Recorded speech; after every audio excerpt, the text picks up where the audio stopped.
పూర్తి వివరాలు చూసే ముందు మా ఛానల్ ని సబ్స్క్రైబ్ చేయడం మర్చిపోకండి. నమస్కారం. 2025 కన్యా రాశి వారికి ఎలా ఉందో మీరు ముఖ్యంగా తెలుసుకోండి. 2025లో కన్యా రాశి వారికి దీర్ఘకాల సంచారమైనటువంటి గ్రహాలు 4 మారబోతున్నాయి. పెద్ద గ్రహం అయినటువంటి నిదానంగా సంచరించేటటువంటి శని భగవానుడు, మరి గురువు గారు, గురుగ్రహము, రాహుకేతువులు, ఇవి 4 గ్రహాలు, పెద్ద గ్రహాలు మారడం జరుగుతుంది. అంటే మార్చి 29లో శని గ్రహము, శని భగవానుడు మీనంలోకి సంచరించడం, గురువు వక్రించినటువంటి గురువు వృషభం నుంచి మిథునంలోకి రావడం, ఇక మీనంలో ఉన్న రాహువు కుంభంలోకి రావడం, కన్యలో ఉన్నటువంటి కేతువు సింహంలోకి రావడం. అంటే రాహు కేతువులు అపసవ్య దిశలో ప్రయాణిస్తూ ఉంటాయి. కనుక ఈ 4 పెద్ద గ్రహాల మార్పు వల్ల మరి కన్యా రాశి వారికి ఎలా ఉందో మీరు తెలుసుకోండి. కన్యా రాశి వారికి ముఖ్యంగా షష్ఠలో రాహువు, సప్తమంలో శని ప్రవేశం, ఇక దశమంలో గురువు, వ్యయభావంలో కేతువు సంచరించబోతున్నాడు. అంటే కన్యా రాశి వారికి సప్తమ శని ఎలా ఉంటుందంటే మార్చి 29, 2025 సాయంత్రం 6:45 శని భగవానుడు మీనంలోకి సంచరించబోతున్నాడు. అంటే మీనంలో 2.5 సంవత్సరాలు అక్కడే ఉండడం జరుగుతుంది. మీకు ఇన్ని రోజులుగా ఉన్నటువంటి అనారోగ్య సమస్యలు, తల్లిదండ్రుల వల్ల వచ్చే ఆస్తుల విషయంలో కూడా కొంచెం ఈ గ్రహ సంపత్తి మీకు మంచి ఉపయోగపడుతుందని.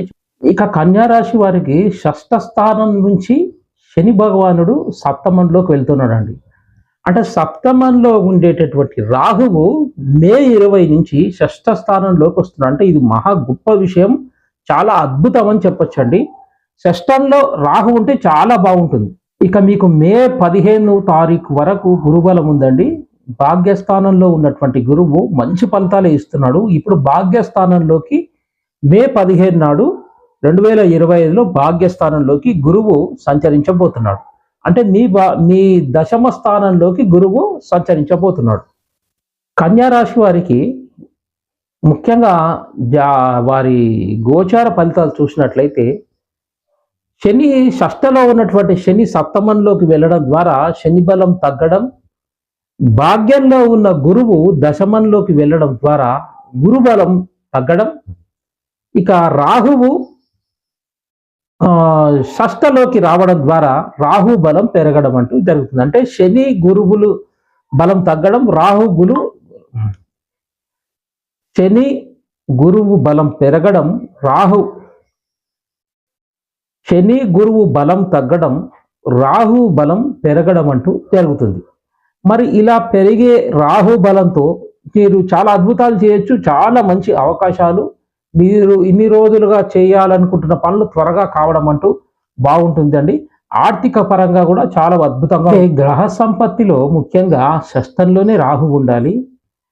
షష్ఠంలో ఉన్న రాహు వలన మీ శత్రువులు మిమ్మల్ని ఎంతో బాధింపాలి, మిమ్మల్ని ఎంత నర్వనాశనం చేయాలనుకునే శత్రువులందరూ లొంగిపోయి ఉండడం, మీకు వారు ఉపయోగపరంగా కావడం అంటూ జరుగుతుంది. వారు మీకు ఉపయోగం చేయడం, మీకు లాభపడడం జరుగుతుంది. అంటే షష్ఠంలో రాహు ఉండడం చాలా బాగుంటుంది.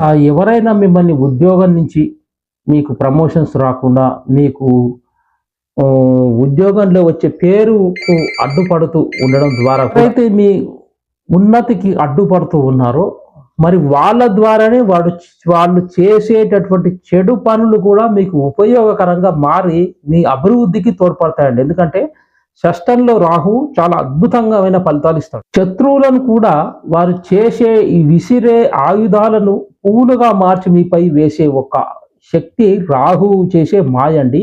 రాహు మాత్రమే ఇలాంటివన్నీ చేయడం అంటూ జరుగుతుంది. అంటే షష్ఠలో ఉన్న రాహువు చాలా అద్భుతాలు చేస్తాడు. షష్ఠ స్థానంలో రాహు ఇచ్చే ఫలితాలు ఎలా ఉంటాయంటే, అక్కడ మీకు శని బలం లేకున్నా గురుబలం లేకున్నా కూడా రాహు మాత్రం చాలా అద్భుతంగా ఇస్తాడండి, అంత బాగుంటుంది. ఇక కన్యా రాశి వారికి విదేశాల్లో వెళ్ళాలనుకునే వారికి, ఉద్యోగం కానీ వ్యాపారం చేయాలనుకున్న వారికి, అక్కడ వెళ్ళి ఉద్యోగాలు అక్కడ చదువుకునే వారికి చాలా అద్భుతంగా ఉంటుంది, మంచి అవకాశాలని చెప్పొచ్చు. మీరు ఆరోగ్య విషయాల్లో కూడా కొంచెం జాగ్రత్తగా ఉండాలి.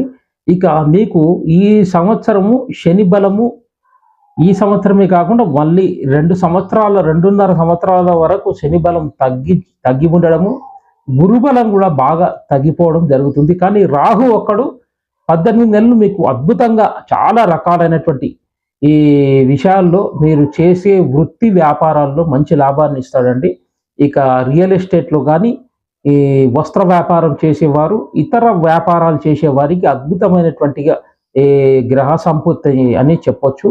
ఇక మీకు వ్యయస్థానంలో కేతు ఉన్నందువల్ల మీరు తీర్థయాత్రలు చేయడం, ఇక జ్ఞాన సంబంధమైనటువంటి గురు బోధనను వినడం, గురువులను కలవడం, ఏదైనా మంత్రసిద్ధి కానీ ఏదైనా ఉపదేశం తీసుకోవడం, ఇలాంటివన్నీ కూడా ఈ సంవత్సరం చేస్తారు. చాలా అద్భుతంగా ఉందని చెప్పొచ్చు. సర్వే జన సుఖినో భవంతు.